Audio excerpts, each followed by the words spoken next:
Buenas tardes, amigos. Esta noche tenemos con nosotros un tema diferente, un tema que se escapa un poco de la filatelia, puesto que el ponente, Felipe Tellez Manzanares, nos va a hablar de balanzas de cambistas. Felipe es un destacado miembro de la Sociedad Filatélica de Madrid. Ha impartido conferencias sobre distintas temáticas, como son el Trenillo de la Mancha o los balnearios en la filatelia, varias veces. Felipe es presidente de otros coleccionismos de la Federación Española de Filatelia. Es coleccionista de balanzas postales desde hace más de 10 años, ampliando hace poco tiempo su colección a otros tipos de balanzas, como por ejemplo las de boticario y las balanzas de cambistas, que son las que vamos a ver hoy. Es coleccionista de historia postal de Ciudad Real y de la Mancha prefilatélica, alta y baja, es decir, es manchego. En filatelia temática es coleccionista de balnearios y en filatelia tradicional también colecciona varios países europeos, como son Alemania, Francia, Reino Unido y Vaticano. Felipe disertará sobre la importancia de la investigación con las balanzas que componen las colecciones para poder situarlas históricamente y de esa manera conocer su origen, fabricante y los usos para los que fueron creadas. Y con eso, Felipe, cuando quieras puedes empezar. Muchas gracias, Felipe, y muchas gracias a todos. Muchas gracias a ti. También quiero agradecer ya públicamente a Jacinto que me ha ayudado a hacer el PowerPoint. Hoy vamos a hablar un poco de la historia de las primeras balanzas, de las monedas y de los cambistas. Es decir, las monedas y los cambistas, personajes que van unidos. Es un tema más que nada casi numismático.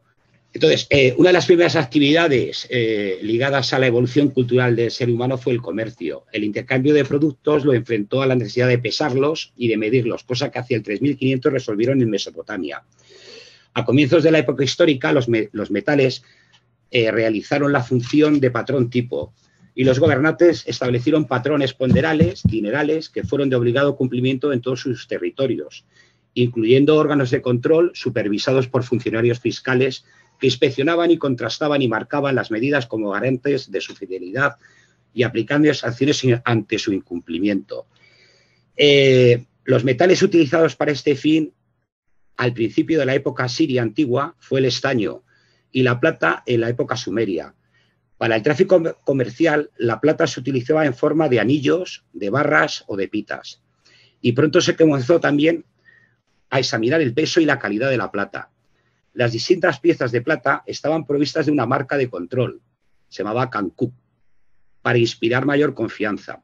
Para los pagos se utilizaba la plata que se pesaba al realizarlos.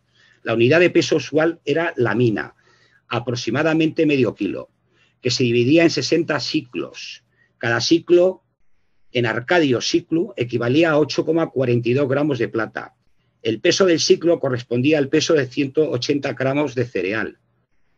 Y hacia finales de la época neoasiria y durante la época neobabilónica, cuando aumentó la circulación del dinero como consecuencia del crecimiento de la producción, el ciclo fue dividido a su vez en unidades. Por otra parte, 60 minas constituían un talento que pesaba aproximadamente 30 kilos. En general, este sistema de pesos se extendió debido al tráfico comercial no solo en toda Mesopotamia, sino en todo el cercano oriente, llegando incluso hasta Grecia. La plata, debido a su función de patrón tipo, tuvo pues una gran importancia en la vida económica del país. En tiempos de Hammurabi, su valor en relación con el oro era bastante firme. Un siclo de oro equivalía a 6 siclos de plata. En la época neobabilónica aumentó el valor del oro, que llegó a ser de 10 a 13 veces el de la plata. Merece mencionar que con Hammurabi el hierro poseía más valor que el oro, pues un siclo de hierro equivalía a 8 siclos de plata.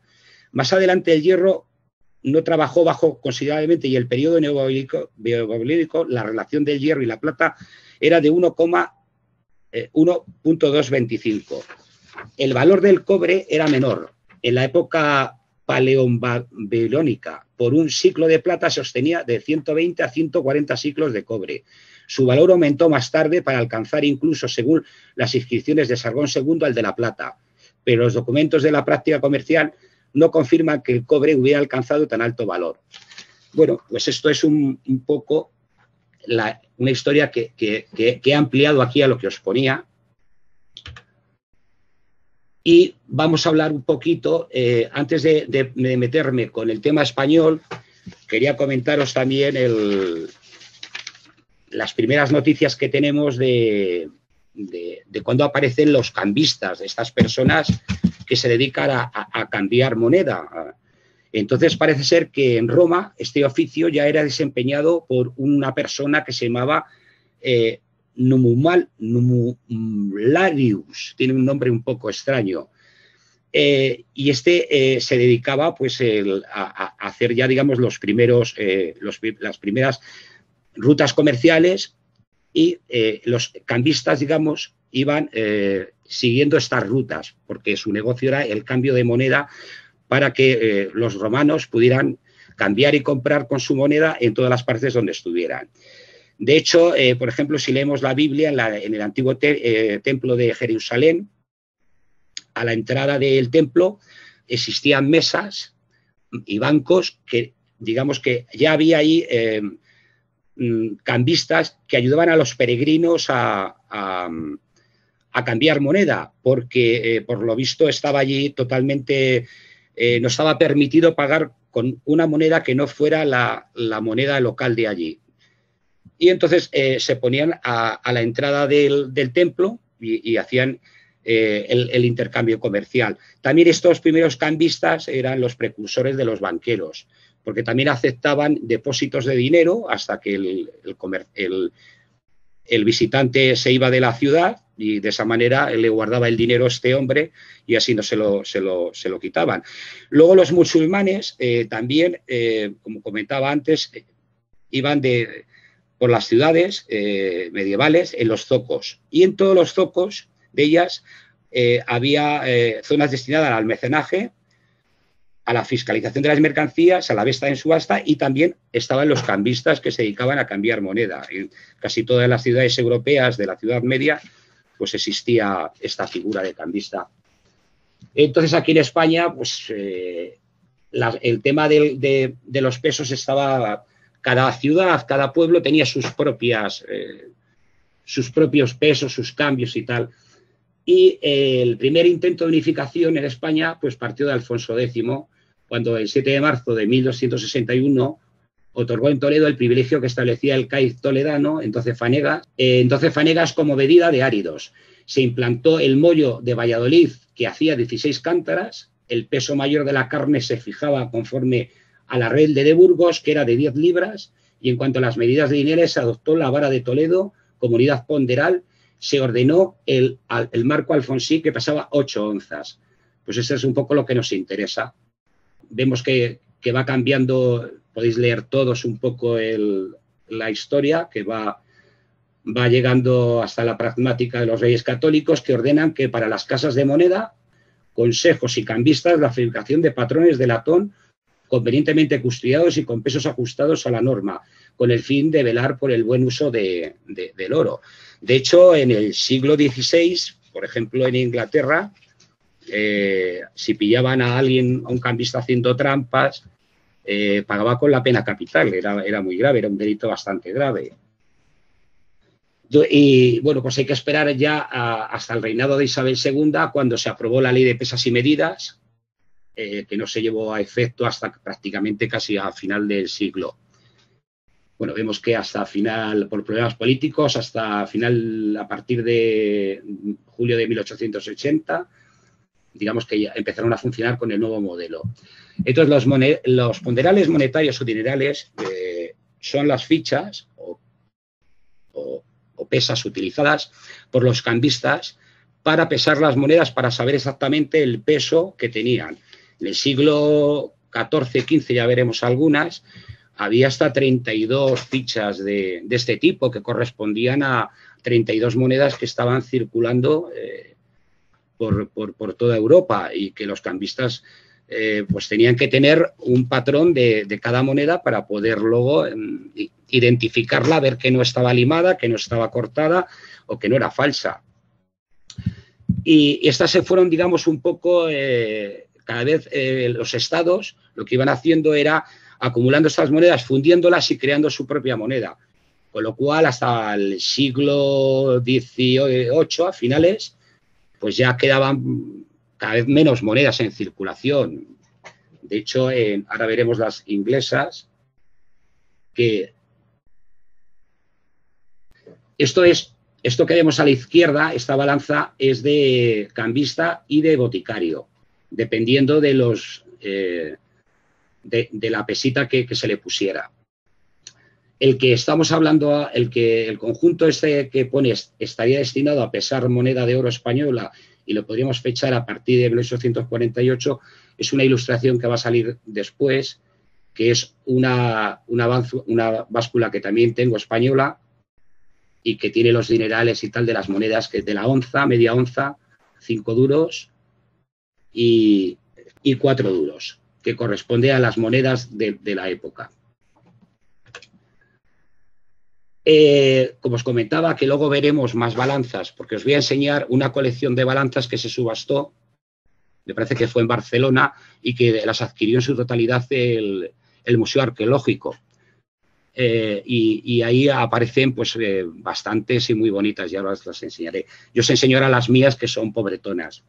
Tenemos la balanza de equilibrio inglesa para pesar y calibrar soberanos, que esa aparecieron a partir del año 1830, que fue cuando aparecieron los soberanos y medios soberanos. La de la derecha, la balanza inglesa de equilibrio, esta pesaba guineas y media guineas. Las primeras monedas de oro que hubo en Inglaterra se llamaban guineas, y era porque el oro con el que se fabricaban procedía precisamente de Guinea.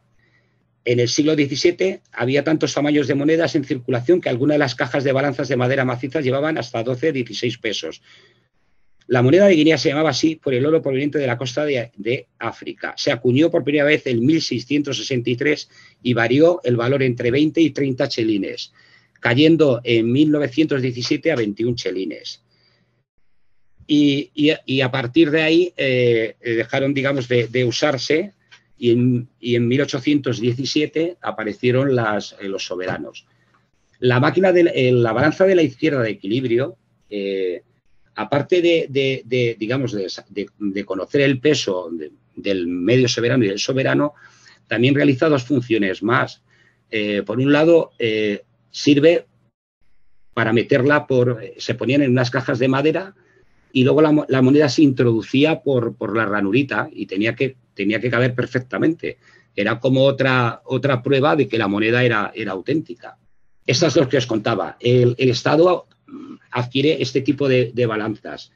La verdad que son una pasada, son muy bonitas. Yo las mías no han llegado a tener el papel que se ve arriba, prácticamente es lo primero que se pierde, no llegan en su totalidad. Que lleguen con papel es una pasada. Aquí vemos esta, que es para pesar moneda de oro. Tiene 6 alojamientos para pesa y un compartimento con tapa para láminas. Esta balanza es de hierro, tiene 4 ponderales de 1 a 8 escudos de flan. El flan es también lo que medía la otra balanza que os he dicho, era la tercera parte que medía la moneda. Redondo con botón para su sujeción y las láminas correspondientes. Y os he puesto el precio de remate de la subasta.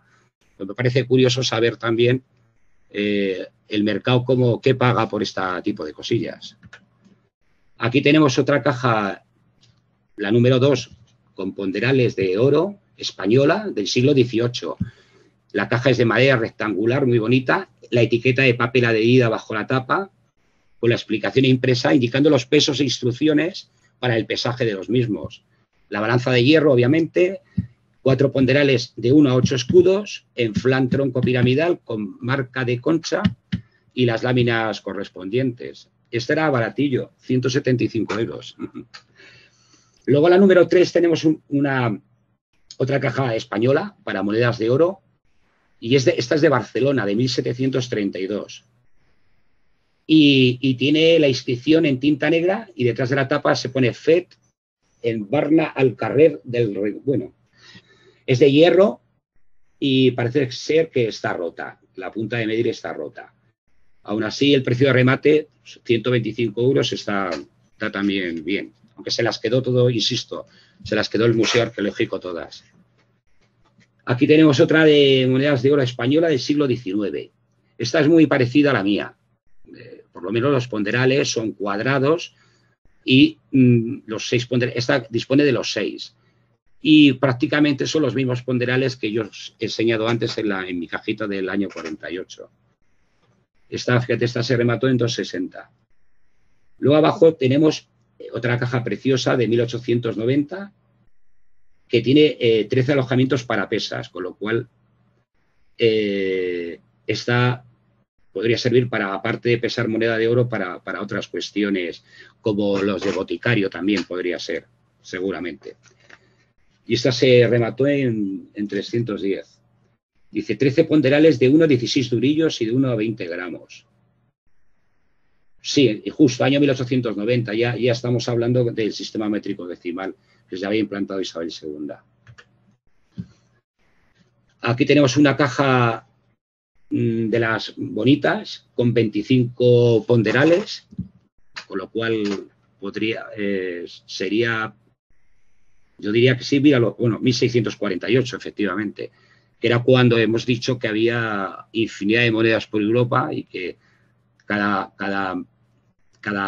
caja debería de contenerla el máximo número para tener todas controladas. Este tiene 25 ponderales de Europa y luego las láminas correspondientes que sirven para determinar luego el exceso o el sobrante de peso.